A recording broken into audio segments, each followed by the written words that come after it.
नमस्कार। राज्यसभा टेलीविजन के कार्यक्रम मीडिया मंथन में आपका स्वागत है। मैं हूं उर्मिलेश। मीडिया मंथन के आज के एपिसोड में हम बात करेंगे मीडिया से लापता होता साहित्य। क्या ये एक हकीकत है? हम इस असलियत को जांचने की कोशिश करेंगे। इस पर चर्चा के लिए हमारे साथ स्टूडियो में इस वक्त मौजूद हैं 4 खास मेहमान। हमारे साथ हैं शुक्रवार पत्रिका के संपादक वरिष्ठ लेखक विष्णु नागर, हमारे साथ हैं अनुराधा मारवा, दिल्ली विश्वविद्यालय में अंग्रेजी की प्रोफेसर, और हमारे साथ हैं आउटलुक मैगजीन के फीचर एडिटर सतीश पद्मनाभन, और साथ में हमारे साथ हैं प्रोफेसर सुधीर पचौरी, स्तंभकार और वरिष्ठ लेखक। हम इन 4 मेहमानों से इस विषय पर चर्चा शुरू करें। इसके पहले आइए देखते हैं इस विषय से जुड़ी एक छोटी सी चित्रकथा।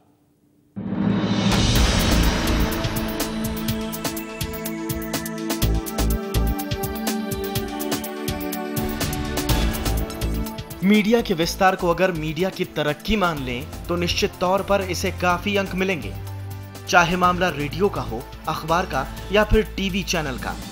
इनकी संख्या में लगातार बढ़ोतरी हुई है, लेकिन इनके पन्नों पर नजर दौड़ाएं तो ऐसा लगता है कि वक्त के साथ साथ साहित्य का हिस्सा या तो कोने में सिमट गया है या फिर गायब होता जा रहा है। मीडिया के बड़े हिस्से का यही प्रचलन है।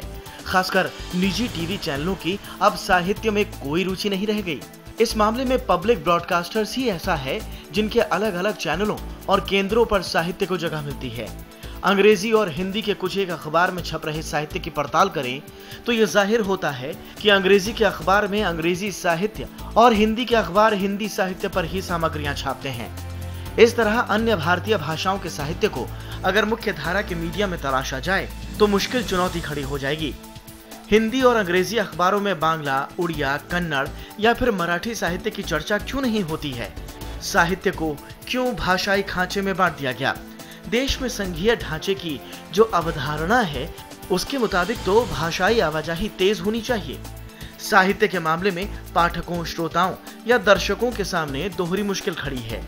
एक तो मीडिया से साहित्य गायब है, दूसरा अगर कोई आदमी सिर्फ एक भाषा जानता है तो मीडिया के जरिए वो दूसरी भाषा के साहित्य से परिचित भी नहीं हो सकता। साहित्य की जगह बॉलीवुड, करियर, गैजेट्स और ब्यूटी टिप्स ने ले ली है। हल्के फुल्के टेक्स्ट, संक्षिप्त लेख और छोटा कार्यक्रम मीडिया के लिए हिट हैं। साहित्य को उबाऊ माल घोषित कर दिया गया है। दिलीप खान, राज्यसभा टीवी। विष्णु नागर जी, हम चर्चा की शुरुआत आपसे करते हैं। क्या वाकई भारत के मुख्यधारा मीडिया से साहित्य और उससे जुड़े विमर्श धीरे धीरे गायब होते जा रहे हैं? इस मामले में बहुत से फ़र्क करने होंगे जी। एक तो मुझे लगता है कि अभी जो अंग्रेज़ी का मीडिया है उसमें कम से कम पुस्तक समीक्षा जो है वो एक ऐसा स्तंभ है जो लगभग सारे मीडिया में ज़िंदा है। और हिंदू तो इस मामले में सबसे आगे है, जो 6 पेज आज की तारीख में जो है आज के दिन देता है, शनिवार के दिन देता है। और तमाम और यहाँ तक कि जो है वो अंग्रेज़ी का अखबार होते हुए भी कई बार दूसरी भारतीय भाषाओं के साथ हिंदी की किताबों की भी चर्चा करता है, जो अपने आप में एक मुझे बहुत अच्छी बात लगती है। और दूसरे तमाम अखबारों में कम से कम हम ये देखते हैं, और पत्रिकाओं में भी, कि कम से कम जो किताबें आती हैं उनकी चर्चा ज़रूर होती है। लेकिन हिंदी से धीरे धीरे ये चीज़ गायब होती जा रही है। हमारे जो दिल्ली के 3-4 जो बड़े अखबार माने जाते हैं उनमें आपको हिंदी साहित्य जो के की चर्चा, हिंदी साहित्य के बारे में बातचीत जो है बिल्कुल दिखाई नहीं, लगभग नहीं दिखाई देगी, लगभग मैं कहूँगा। और पत्रिकाओं की भी लगभग यही हालत हो चुकी है। और जहाँ तक टीवी मीडिया का सवाल है, दूरदर्शन के अलावा शायद ही कोई साहित्य की बात करता है। जो कमर्शियल मीडिया है पूरा टीवी का, वो उसके लिए तो ये बिल्कुल बाहर। यहाँ तक कि जो कवि सम्मेलनी कविता है वो भी चूँकि टीआरपी ज़्यादा नहीं पा पाती तो वो भी बाहर हो चुके हैं। तो ये जो है हमारा पूरा मीडिया, कम से कम खास तौर पर मुझे, चूँकि मैं हिंदी से जुड़ा हुआ हूँ, इसलिए मुझे चिंता होती है कि ये क्या वजह है कि आप जो है साहित्य को इतना, यानी बाज़ारीकरण ने इस हद तक हमें वो कर दिया है कि हम साहित्य को इतनी गैर ज़रूरी चीज़ मानते हैं, जो कि पहले नहीं था। हिंदी में कम से कम हर रविवार को रविवारी संस्करण छपते थे। प्रोफेसर अनुराधा, आपने अंग्रेजी के अखबारों को देखा, आपने हिंदी के अखबारों को देखते हैं, आप टेलीविज़न चैनल्स जो हैं, जो आजकल मीडिया का एक बड़ा प्रभावकारी असरदार हिस्सा है, अगर इन सबको आप देखें, क्या आपको लगता है कि आज से जो 10-15 साल 20 साल पहले जो स्थिति साहित्य की थी, रचना की थी हमारे मीडिया में, मुख्यधारा की मीडिया में, वाकई वो आज की स्थिति उससे बहुत निराशाजनक है, खासकर टेलीविज़न चैनलों को जब आप देखती हैं? निराशाजनक है या नहीं, इस पर काफ़ी कुछ विवाद हो सकता है, पर एक चीज़ मैं अवश्य कहूँगी कि अगर हम ये पिछले 15 साल देखते हैं तो हमें एक बहुत डिस्टिंक्ट चेंज नज़र आता है साहित्य और साहित्यकार दोनों की पोजीशन में, या मैं कहूँगी कि उनकी अस्मिता में ही एक चेंज आया है, और उस चेंज का जो एजेंट है वो मीडिया है। मैं दो टर्म्स यहाँ पर यूज़ करना चाहूँगी। एक तो है सेलिब्रिटी कल्ट ऑफ राइटर्स, और दूसरा टर्म जो यूज़ करूँगी वो है कमोडिफिकेशन ऑफ लिटरेचर। तो कुछ हद तक मुझे लगता है कि बहुत कुछ आ रहा है राइटर्स के बारे में, पर जहाँ पहले साहित्यकार को हम देखते थे कि वो एक सीयर है, एक प्रॉफिट है, एक एक्टिविस्ट है, एक चेंज का एजेंट है, उसकी जगह आज वो एक परफॉर्मर है, एक एंटरटेनर है, एक एक्टर है। और साहित्य जो है, जो पहले जिसमें हम जीवन का मर्म, लाइफ का रहस्य हम ढूंढना चाहते थे, आज वो कंज्यूमर रीडर का ये दावा है कि मुझे एंटरटेनमेंट चाहिए, और इसमें कोई ये बहुत खुलेपन से डिमांड किया जाता है कि ये एंटरटेनमेंट के लिए हमें साहित्य चाहिए। तो ये जो शिफ्ट है, ये मैं एक उदाहरण देना चाहूँगी एक रीसेंट हिस्ट्री से। अगर हम देखें अरुंधति रॉय, जो 1997 में एक फिनोमिना करार की गई कि लिटरेरी फिनोमिना है ये, उन्हें बुकर अवार्ड मिलने से पहले ही वो एक लिटरेरी फिनोमिना के रूप में मीडिया ने उनको वेलकम किया। बहुत आर्टिकल्स उन पर निकले, और उनके लेखन से ज़्यादा उनकी खूबसूरती पर, कि वो कैसी लगती हैं, क्या पहनती हैं, कैसे जाती हैं, कहाँ, उस पर बहुत बहुत कुछ निकला। और एक विडंबना है कि अब 15 साल के बाद जब हम देख रहे हैं, आज अरुंधति रॉय बहुत कुछ लिख रही हैं, पर अब कुछ ऐसा, अब उनकी जो उन पर जो बात होती है मीडिया में, कई जगह ये होता है कि ये साहित्यकार नहीं हैं, ये पॉलिटिकल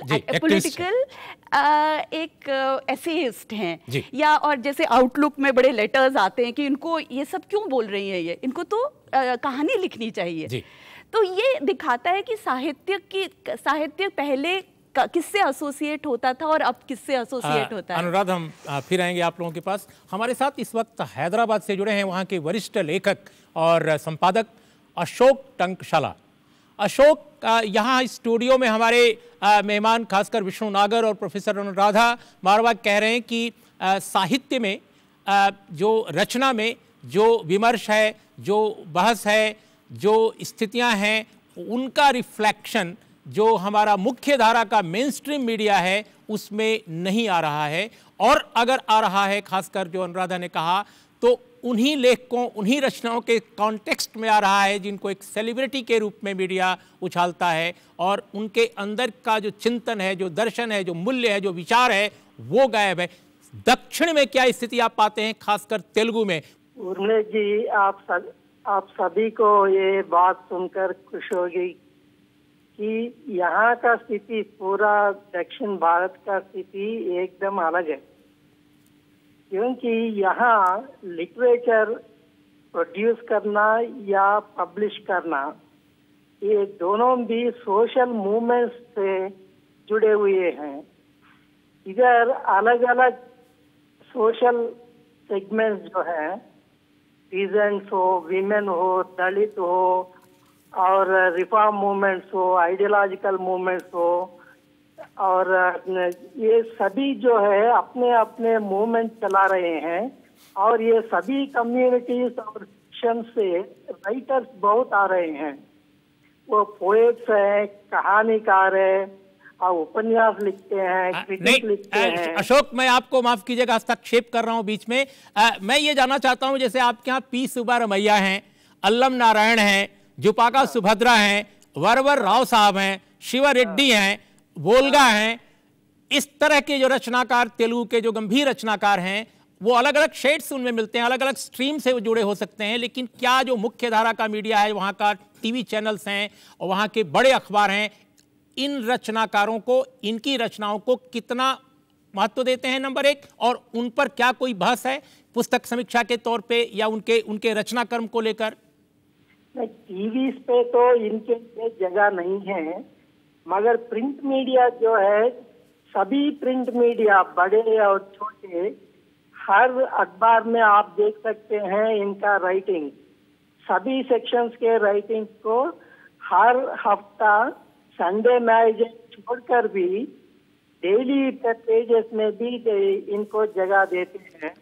और ये भी तो इनका राइटिंग छापना भी एक कमर्शियल कंपटीशन हो गया है। सतीश, अशोक जो कह रहे हैं वो आंख खोलने वाली स्थिति है, खासकर हम हिंदी जो मुख्य धारा का मीडिया है उसके कॉन्टेक्स्ट में और देखें और टीवी चैनलों के कॉन्टेक्स्ट में देखें। टीवी चैनलों को लेकर वो कह रहे हैं कि वहाँ बहुत अच्छी स्थिति वहाँ भी नहीं है, लेकिन मुख्य धारा का जो प्रिंट मीडिया है उसमें संडे मैगजीन उनकी हैं या अन्य जो पेजेस हैं उन पर है जी। क्या आपको ऐसा लगता है कि भारतीय भाषाओं में, खासकर हिंदी जो मुख्य धारा का ये क्षेत्र है, यहाँ ऐसी स्थिति क्यों आई है आपके हिसाब से? एक तो हिंदी की बात आप कर रहे हैं, दूसरा जो अशोक जैसे अभी बता रहे थे, साउथ में, मलयालम में, तमिल में, या आप बंगाल जाइए या मराठी में, वहाँ भी एक चीज़ है, ये जो हम कह रहे हैं मुख्य धारा मीडिया, इसमें भी मेरे ख्याल दो भाग हैं। एक तो जैसे न्यूज़पेपर और टीवी चैनल्स हुए, दूसरे जो मैगजीन्स और अखबार निकलते हैं सिर्फ साहित्य के लिए, ये बहुत हैं इन क्षेत्रों में। और जैसे एक्चुअली अगर आप देखें विदेश में भी ये this is the model. If you see say magazine like New Yorker और Granta, they are literary magazines, लेकिन हैं वो मेन स्ट्रीम। तो ये मतलब मेन स्ट्रीम मतलब वो न्यूज़ मैगजीन्स नहीं हैं, वो हैं लिटरेरी मैगजीन्स। या फिर और पेपर्स के जो सप्लीमेंट्स हैं, जैसे टाइम्स लिटरेरी सप्लीमेंट या न्यूयॉर्क बुक ऑफ रिव्यूज़, ये अपने आप में इतना ब्रांड उनका हो गया है, वो मेन स्ट्रीम बन गए अब। तो मतलब कहने का पॉइंट ये है कि अभी भी हमारे देश में इंग्लिश में भी इस तरह का जैसे यूएस या यूके में है वो है नहीं। हम सिर्फ एक पन्ना या आधा पन्ना एक बुक रिव्यू करके छोड़ देते हैं, क्योंकि they are not literary, they are just book reviews really.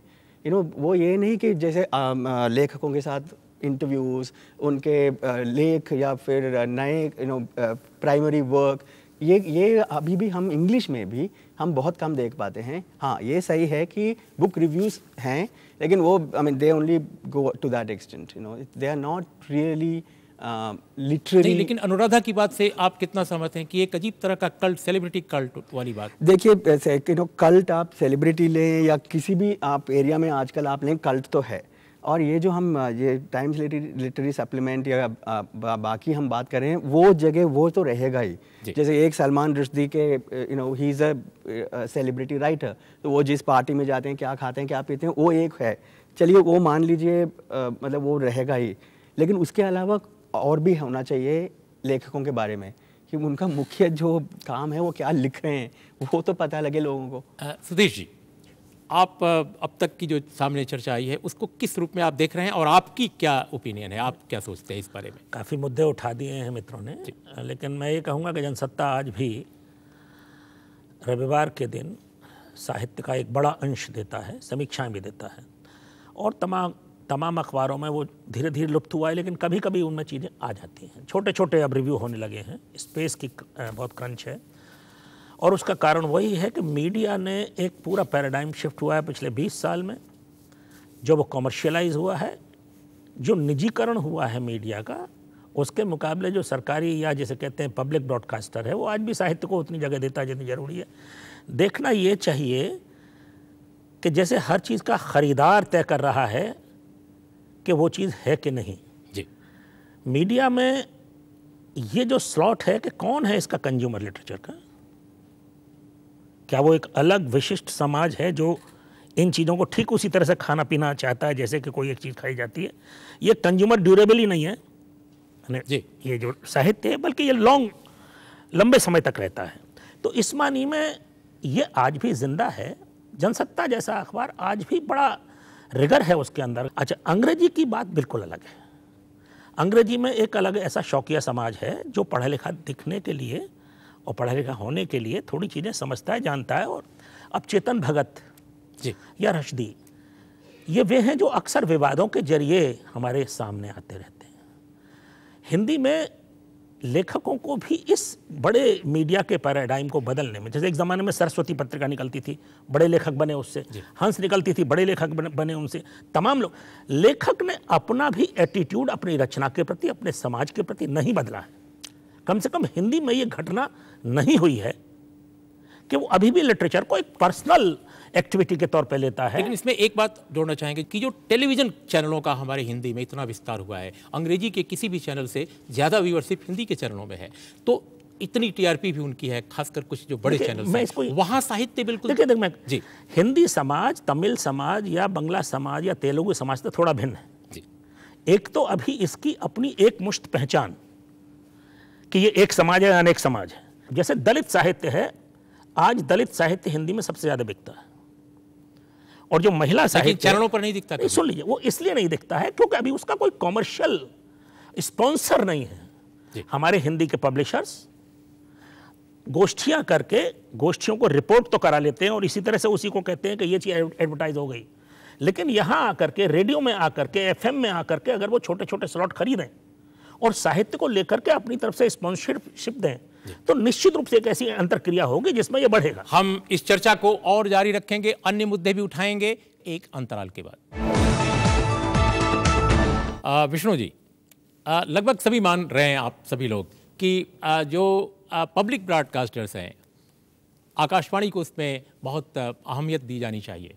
Doordarshan है, संसद के दोनों चैनल हैं, अगर इनको छोड़ दिया जाए तो जो इलेक्ट्रॉनिक मीडिया का बड़ा हिस्सा है, जो इस देश के बड़ी आबादी को एड्रेस करता है, वहाँ से साहित्य लगभग गायब है, या अगर है तो कई बार हंसी हंसोड़ के कुछ छिटपुट जो पिचकारियाँ हैं उनमें वो जी इस तरह कॉमेडी शो हो जाते हैं कई बार इसमें आता है। यहाँ तक कि कोई बड़ा हिंदी का रचनाकार, तेलुगु का बड़ा रचनाकार, मराठी का कोई बड़ा लेखक, कोई बड़ी घटना उसके साथ होती है, उसका निधन होता है, उसकी रचना को कोई बड़ा अवार्ड मिलता है, तब भी वो शायद चैनलों की चर्चा में नहीं आता। ये जो एक पहलू है, इसको आप किस रूप में देखते हैं? क्या ये बाजार का इसमें कोई दबाव है, अज्ञानता है, या कुल मिलाकर जो अनुराधा कह रही हैं कि हर जगह रचना और रचना के अंदर की चीज़ को खोजने के बजाय एक सेलिब्रिटी कल्ट खोजने की बात है? बाजार का दबाव भी है और टेलीविज़न चलाने वाले लोगों का और उसमें काम करने वाले लोगों का अज्ञान भी है।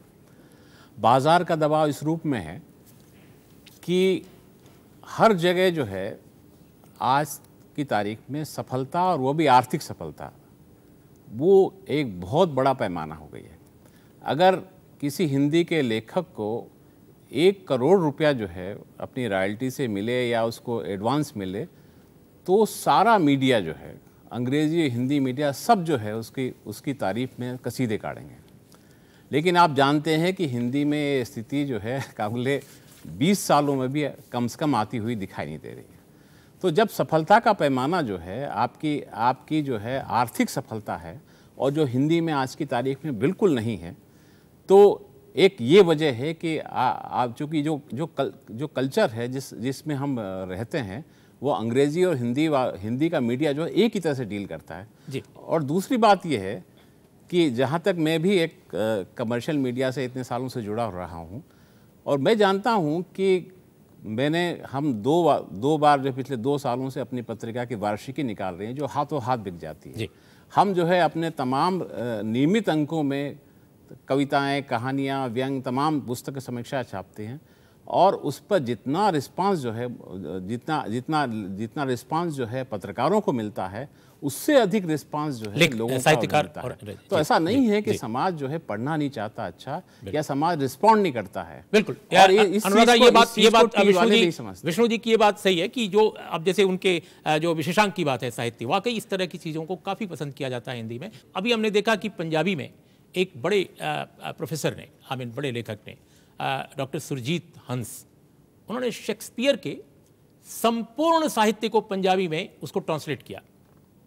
लेकिन मीडिया में सबसे पहले अगर मैंने वो कहानी कहीं पढ़ी तो वो यूके के द गार्डियन में पढ़ी, मैंने द टेलीग्राफ में पढ़ी, एक्सप्रेस में पढ़ी, तो बाद में मैंने भारतीय भाषाओं के अखबारों में बहुत यदा कदा मैंने मुझे याद नहीं है कि मैंने कहीं देखी, लेकिन हाँ, इंडियन जो इंग्लिश न्यूज़पेपर्स हैं उनमें ये कहानी आई। सवाल ये है कि वो भी एक बड़ा काम है, भले ही वो सेलिब्रिटी उस रूप में पेज 3 वाला अगर वो अंदाज है नहीं है, लेकिन एक बड़ा काम है। आखिर मीडिया इस तरह की भी चीज़ों को क्यों नहीं सामने लाता? मेरे ख्याल से ये काफ़ी अंतर है अंग्रेज़ी जगत में और हिंदुस्तानी भाषाओं के जगत में। और जो अंग्रेज़ी का जगत है वो ग्लोबल प्रोसेसेस से बहुत ही ज़्यादा अफेक्टेड है। तो आज ग्लोबली जब हम लिटरेचर को समझने की कोशिश करते हैं तो एक बहुत स्ट्रॉन्ग कंटेंशन आता है कि marketing is the making of literature, यानी कि लिटरेचर जो साहित्य है ये बाजार में ही बनता है। तो जैसे कि आप जो एग्जाम्पल दे रहे हैं, अगर उसको इस पर्सपेक्टिव से देखा जाए तो हम उसको ये कहेंगे कि ये बना नहीं साहित्य, क्योंकि इसे बाजार ने पिकअप नहीं किया, इसे बाजार ने कोई डेफिनेशन नहीं दी, उसको कोई स्टेटस नहीं दिया। सतीश, लेकिन खबर के हिसाब से अगर देखा जाए, हम थोड़ी देर के लिए गंभीर साहित्य विमर्श की बात ना करें, गंभीर रचना के बारे में ना करें, वही है कि जैसे सलमान रश्दी का किस्सा हुआ जयपुर लिट फेस्ट में, हर एक ने कवर स्टोरी की थी उस समय। It was the headline in every paper. The point I am trying to make is, जैसे ये कह रहे थे अभी इस समय कि विशेषांक जो निकालते हैं उनके खूब बिकता है जी, खूब बिकता है। तो ये 1 पॉइंट इसका मतलब बाजार का नहीं कोई कारण ये एक, जैसे आप अगर न्यूयॉर्कर मैगजीन ले, it's full of advertisements, it's a commercial venture. ये नहीं है कि so these are not two different things, it can be commercially successful and a very literary magazine. एक भारतीय भाषा से दूसरी भारतीय भाषा में जो साहित्य का एक आदान प्रदान होना चाहिए, हमारे यहाँ बिल्कुल बहुत ही। अगर आप देखें इस बार हमारे आउटलुक मैगजीन के बुक्स पेजेस में द मेन रिव्यू जो है वो है 2 उड़िया पोएट्स की, सीताकांत महापात्र, जो पहली बार उनके पोएम्स इंग्लिश में ट्रांसलेट हुए हैं। सुनील गंगोपाध्याय जो इतना लिखते हैं, उनका पता नहीं, बहुत ही कम, मतलब translation, yes it's a big issue. जो the quality of writing in Malayalam, in Kannada, in Marathi, in Bengali of course, it's so high, it's but अंग्रेजी मीडिया में बिल्कुल उसका कुछ पता लगता ही नहीं है। सतीश जी, एक वाकई ये बड़ा प्रश्न है इस देश का कि हम संघवाद आधारित राष्ट्रवाद की बात करते हैं, हम कहते हैं कि फेडरल स्ट्रक्चर है, हमारे एक संस्कृतियाँ, इतनी विभिन्नता में एकता हम खोजते हैं, बड़ी बड़ी बातें करते हैं, लेकिन साहित्य के मोर्चे पर अगर देखते हैं, मीडिया के संदर्भ में अगर देखते हैं, तो ये जो एक संवाद, जो संस्कृतियों का, जो लेखन के विभिन्न धाराओं का संवाद होना चाहिए, आखिर इतने वर्षों के बाद हम बहुत सारे, महाश्वेता देवी भी इतनी पॉपुलर हैं, लेकिन बंगला में बहुत सारे और साहित्यकार हैं जिनको हम नहीं जानते। तेलुगु की बात, मराठी की बात, कन्नड़ की बात, बेहद अच्छा काम हो रहा है, लेकिन ये एक समागम जो होना चाहिए, एक संवाद जो होना चाहिए, वो आखिर क्यों अवरुद्ध है रास्ता? देखिए, हिंदी का लेखक और हिंदी की जनता जब उसी में संबंध नहीं बन रहा, तो बाहर का लेखक हिंदी में आकर के लेखक से तो संबंध बना सकता है, जनता फिर भी अलग पड़ी रह जाती है। लेकिन मीडिया एक बड़ा रोल अदा करता है। देखिए, इस चीज़ को हम इस रूप में न देखें कि लेखक जैसा है वैसा ठीक है और मीडिया जैसा है वैसा ठीक है। मीडिया बदला है, हमेशा लेखन मीडिया के फॉर्मेट के भीतर हुआ है। जब प्रिंट आया है तो प्रिंट के फॉर्मेट के भीतर एडिटर डिफाइन करता था कि आप क्या लिखें, क्या न लिखें, ये डिफाइन आज भी करता है। आज उसका चरित्र बदल गया, उसकी ज़रूरत बदल गई, तो मांग और पूर्ति का जब हिसाब बदल गया हो, जहां जनता माने अभी डायरेक्ट कैश ट्रांसफर का इंतजार कर रही हो, करोड़ों जनता, वहाँ साहित्य उनकी प्रायोरिटी नहीं है। लेकिन हिंदी में एक ऐसी जमात बनी है मध्य वर्ग की, जो जैसा कि विष्णु नागर जी कह रहे हैं कि किसी भी विशेषांक को खरीदती है, पढ़ती है। हाँ, वो चीज़ बड़े मीडिया पर आकर के खबर नहीं बनती, चर्चा का विषय नहीं बनती। उसका कारण यही है कि हिंदी वाला किसी को छेड़ता नहीं है सिवाय एक दूसरे को छेड़ने के। उनका एक क्लब कल्चर बना हुआ है, वहाँ भी ग्लैमर, वहाँ भी वो तमाम दोष गुण उपस्थित हैं जो दोष गुण रश्दी में उपस्थित हैं। लेकिन साहस की कमी है, पहचान की कमी है, विभाजन है। हिंदी के भीतर अनेक प्रकार का लेखन है, उनमें से छीन झपट ज़्यादा है। यानी एक प्रकार का कहना चाहिए कि एक ऐसा दौर है जिसमें वो बनने की प्रक्रिया में है, और एक नया दौर है। ये एक ज़माना था फ्रीडम मूवमेंट में वो बना था, उसके बाद वो थोड़ा बहुत मिडिल क्लास के भीतर आया। अब वो एक स्थिरता की तरफ जब जाएगा, निश्चित रूप से मीडिया जब उसको मार्केट पाएगा, उसे दिखाने लगेगा। हमारे चारों मेहमान अलग अलग राय जाहिर करते हुए भी लगभग एक बिंदु पर समान सोच रखते हैं। वो ये कि जो ये प्रक्रिया जो जारी है, जिसमें आर्थिक प्रक्रिया, राजनीतिक प्रक्रिया, सामाजिक और सांस्कृतिक प्रक्रिया, इसमें शायद आगे चलकर जो जनता है, जो समाज हमारा है, वो दबाव डालेगा बाजार पर भी, मीडिया पर भी, और तमाम साहित्य की धाराएं, साहित्य के तमाम विमर्श, विभिन्न भाषाओं में लिखा जा रहा कंटेम्प्रेरी जो राइटिंग्स हैं, शायद उनकी लोकप्रियता, उनका प्रसार और प्रचार ज़्यादा होगा। लेकिन हमें शायद उस आर्थिक, राजनीतिक, सामाजिक प्रक्रिया का और इंतजार करना होगा, और मीडिया को निश्चित रूप से अपने सब्जेक्टिव एफर्ट में भी, अपने निजी और व्यक्तिगत जो प्रयास हैं उसमें भी थोड़ी बेहतर पहलकदमी लेनी होगी। इन शब्दों के साथ आप चारों मेहमानों का और अशोक टंकशाला हैदराबाद से आपका बहुत बहुत धन्यवाद।